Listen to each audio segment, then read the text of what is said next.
in last 10 years.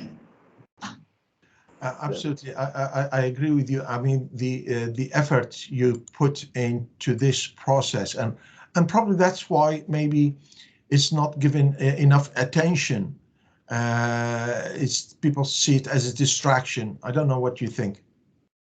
Yes, absolutely. I mean, a lot I've seen is about the attitude per se. You know, the prejudice to say that, and especially in construction industry, when the project starts, we focus so much on the building, and the project per se, that we more or less forget that there are a lot of ancillary processes which actually can make the completion of the project much better. But then everything goes on to the end. Yeah, if you remember, I think we can start the discussion. What I found the keynote by Professor Roger Flanagan, yes, where he identified that actually the profit margins during production is quite slim, and therefore raise the issue of the balance of the effort and the focus within the construction project that seems to undermine this particular phase. Very interesting, very interesting. Shaib, do you know if I don't think they finished because I can't see Taha join us. Okay. Oh no, he's not. I went into their room. They are still having a little discussion. All right. Okay. Well, I mean, we can start and they can join us and then we can brief them. Sure. Any thoughts about what we've just experienced that can shed a light on the way forward for research in general, but specifically for this particular task group?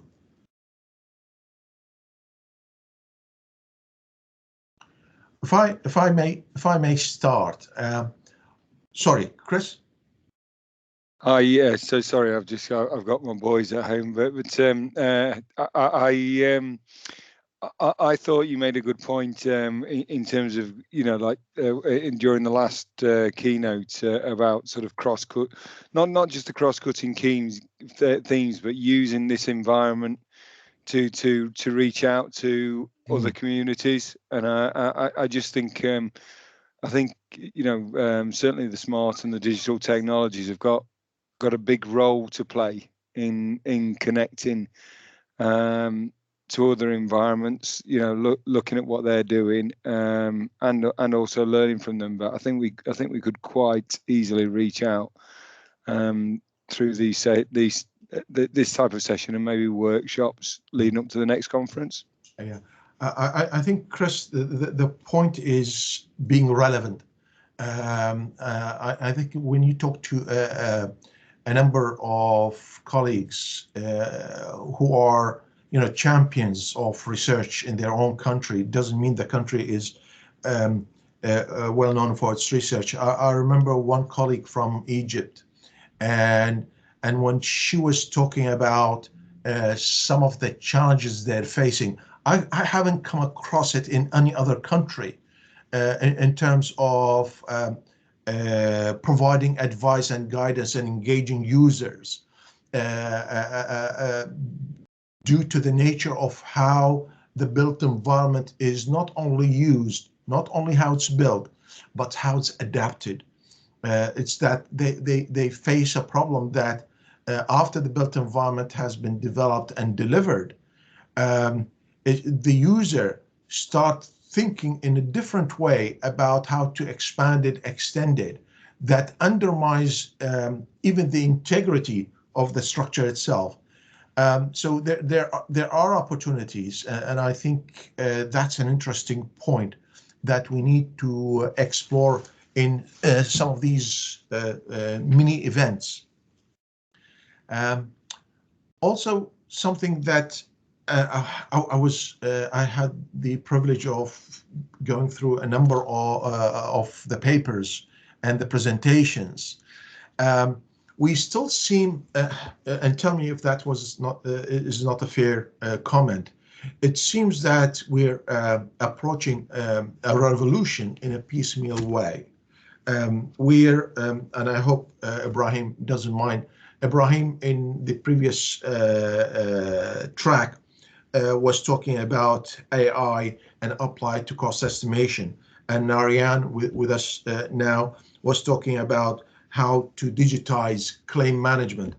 And then we ask ourselves, before that, there was another presentation about planning, for example.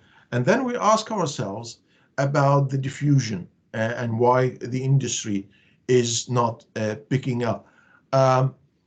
Have we thought about that we maybe haven't put enough effort of making sure that the organization is ready? Of course, it's a big challenge to digitize the organization in one go, but in terms of the readiness of the organization, that in rethinking our practices and sort of thinking at macro level as well at micro level when we think about innovation and integrating innovation into embracing innovation in organizations.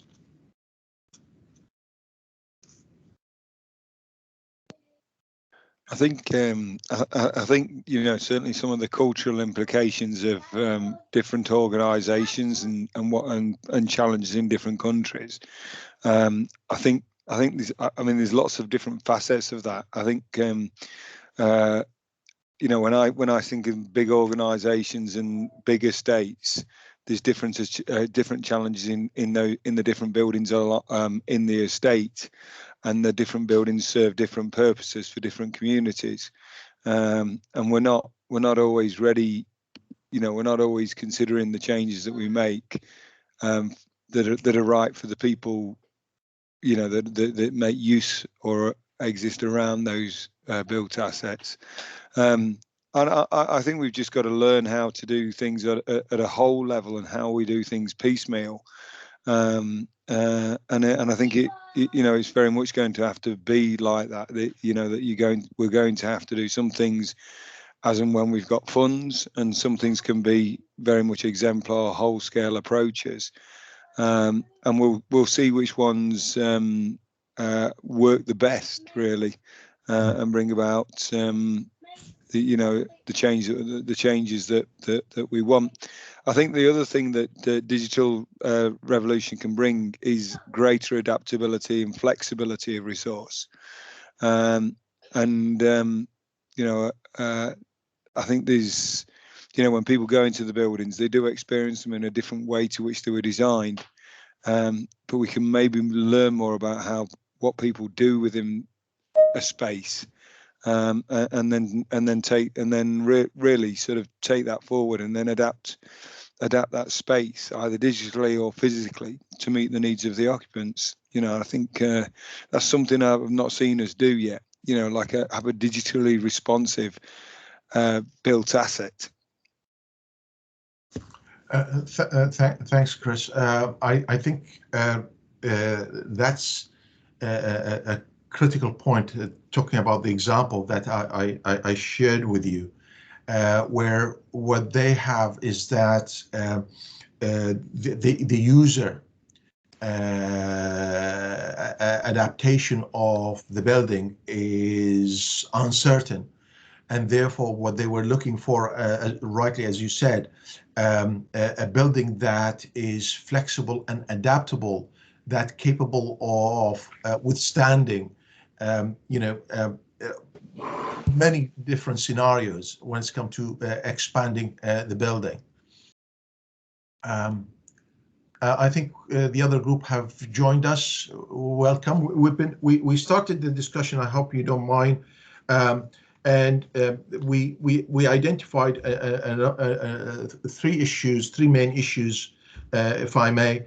One of them is the idea of reaching communities, something that links up to what the CIB is trying to do, and providing more focused, smaller events that members of the CIB may identify in different parts of the world, may identify, and then we can have more informal and focused mini events. We also talked about how digitization, because in different parts of the world, when we think about the use of building, the way users tend to approach the use of building is different. And how, in this case, the point that Chris was making is how the adoption of digitization enable us to enhance the flexibility and adaptability of buildings, inform future changes to the building. Anyone would like to share as a conclusion to this conference something that he or she was inspired as an emerging theme, an idea that you can share with us?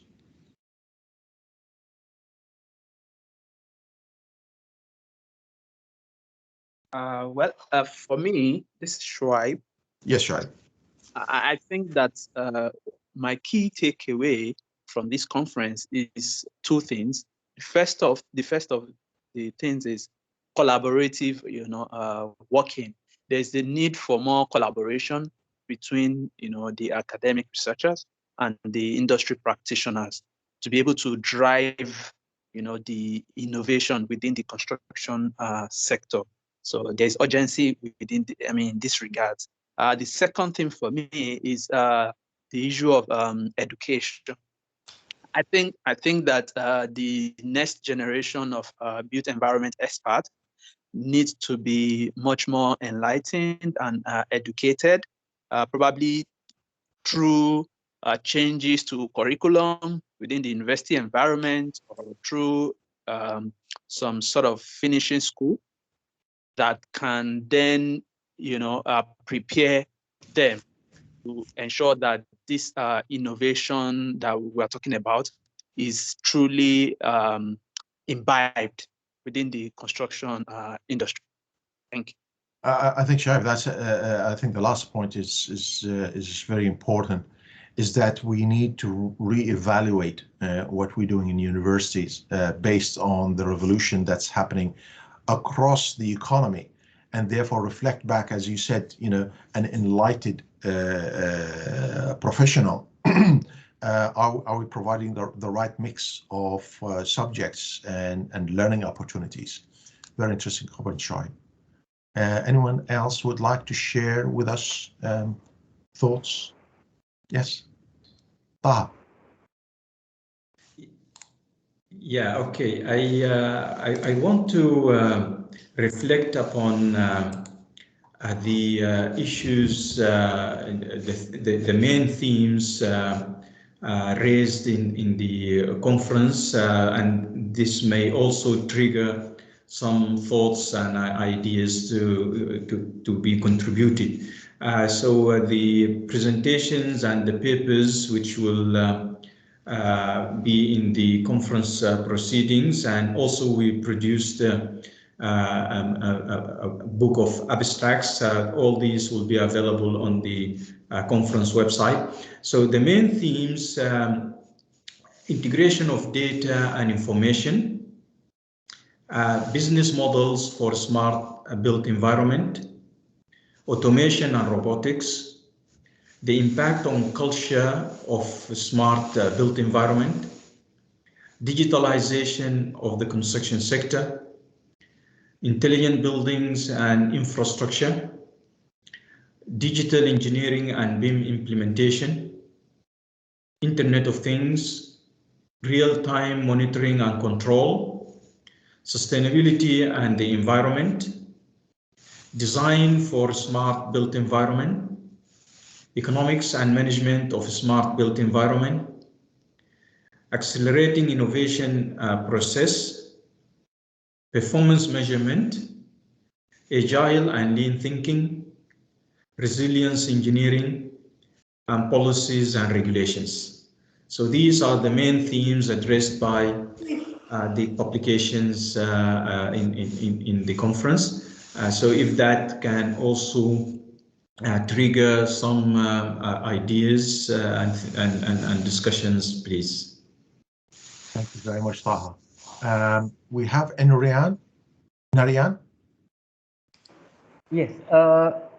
One of the key things which I would like to put across is that, and this is something common we have found across everywhere, is the academy industry interaction, and which seems to be a gap, in some places more, some places less. But like, for example, in my country, India, the gap is huge.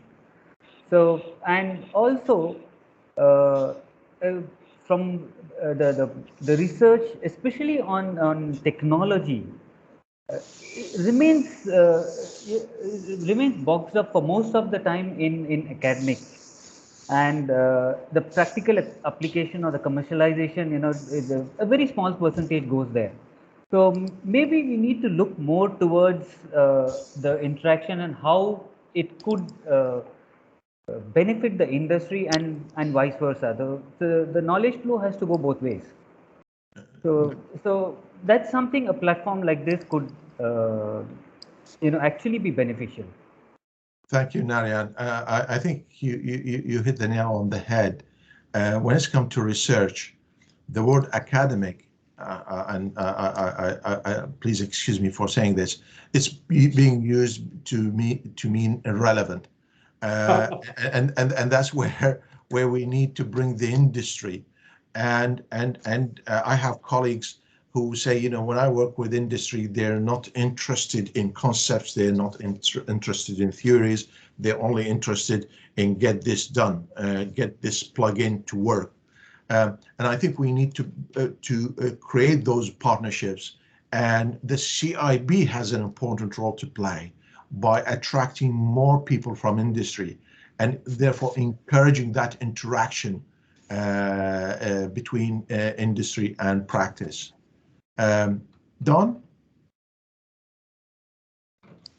Yeah, that's a really good point, Mohammed. I think in recent times, certainly the amount of industry involvement from, shall we say, some of the bigger firms around the globe has been minimal.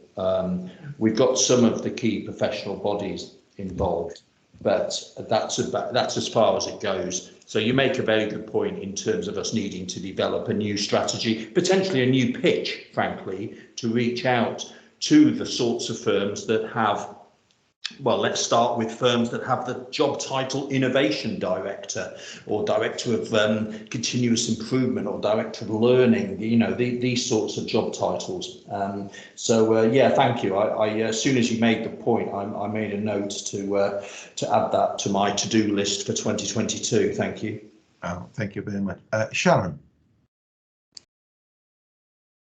Well, my key takeaway from this conference was that the accelerated pace at which digital transformation is taking place in the construction sector. And I wonder, the question comes to my mind, does the introduction of smart technologies, is it sufficient to improve urban sustainability? I feel smart technologies need to create conditions wherein the new technology and the existing local practices can symbiotically enhance living conditions. Thanks, Sharon. I think innovation by its own nature needs clarity about the objective, about what we're trying to achieve, and I think the presentations we've listened to, they're talking about national, international set targets to ensure the delivery of certain goals. We have the Millennium Goals, but as well now governments are pushing, for example, as you said, on the environment. We need the industry needs clarity about what's need to be delivered. That will help them in ensuring that they can deliver successful innovation. Just as an example, now here in UK, the government is talking about changes in energy use. Years ago, we were told that diesel was a better alternative. Then we were told it's bad. Then we were told gas is a good energy for heating and what have you. Now we're told it's not. You can imagine how that's affecting the industry as they try to invest. Mohammed, we lost your voice. All right. Now it's okay. Now it's okay. All right. Okay. Taha, is that? Do you want to say that something, or was that a legacy hand? Yes, I would like to come in, please. Yes, please. Okay, I think what are the drivers? What triggers the industry to adopt innovation or to increase the pace of adoption of innovation? And during the conference, we touched upon in the keynotes as well as the presentations upon some of these drivers. I think we need to figure out, identify, evaluate these drivers. And we talked about government's influence and regulations and requirements and rules and laws. This is one part of it. We talked about the benefits.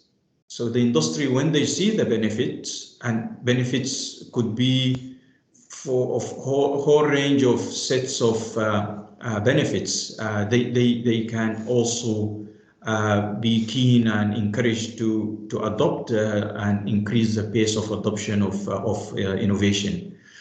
We talked about another important issue, the state of urgency. And there were examples given that when this pandemic started, then things moved so fast and very in all sectors, and they adopted different norms, if you like, different ways of doing business, different models, different processes, and using different technologies.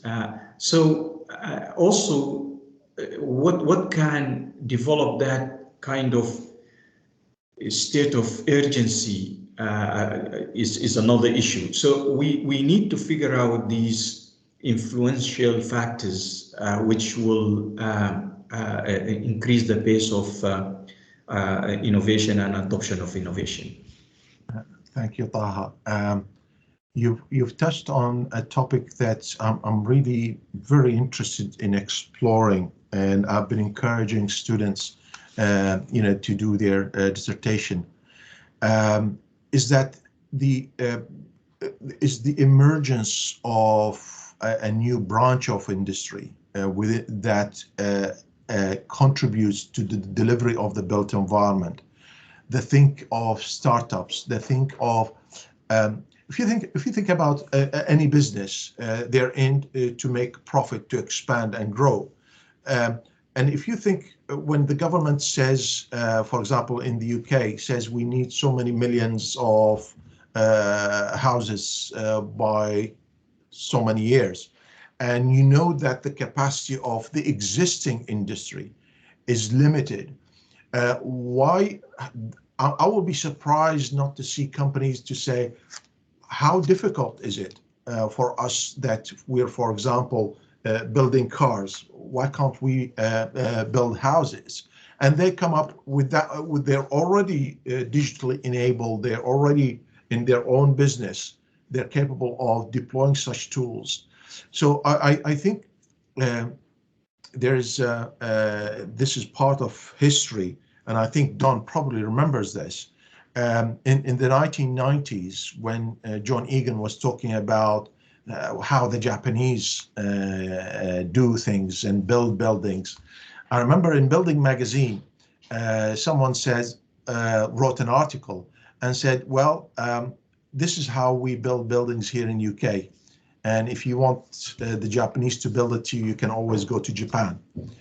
But what happened is the Japanese actually came to the UK and started competing with the construction industry. So I think probably we're reaching a tipping point where a new industry emerges that will threaten traditional construction, and that's where we're going to see an accelerated pace of innovation and development.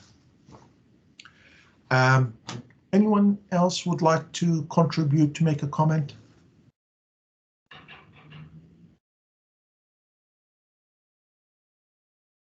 Okay, Taha, is there anything you'd like to say before we close? Yeah, before we go into the thanking mode, I think it will be really good if people continue to contribute with ideas for this theme and for the conference and the task group 96, Accelerating Innovation. We have the LinkedIn, but we also will be happy to exchange emails, raising issues through emails, or also through the conference website. Hopefully we can create a chat box there, or a room within the conference website. If you want to drop any ideas or to raise any issues on the conference website, hopefully the IT people will help us create that space for you. So it will be really appreciated and helpful for all of us if you continue contributing to the themes of this conference, and it will be really beneficial for academia as well as for the industry. Thank you very much, Taha. Yes, please remember we have the LinkedIn group, and what I will suggest, Taha, is we continue the debate into the LinkedIn group and explore some of the ideas that has emerged. So please, I would encourage you to join us on LinkedIn. Which brings me to the closing point of this conference. I would like to thank everyone who helped us, the International Committee, the International Organizing Committee, the Digital Committee, and of course the CIB for supporting this task group and helping us in organizing this conference. Of course, I need to thank Leeds Beckett University as well as Heriot-Watt University, and the two soldiers who've been working day and night, Ali and Shoaib. Thank you both for your contribution, and I wish everyone the best. Take care and stay safe. Okay. Yeah, thank you very much. Really appreciate it. It's been an honor to having you with us. Thank you very much.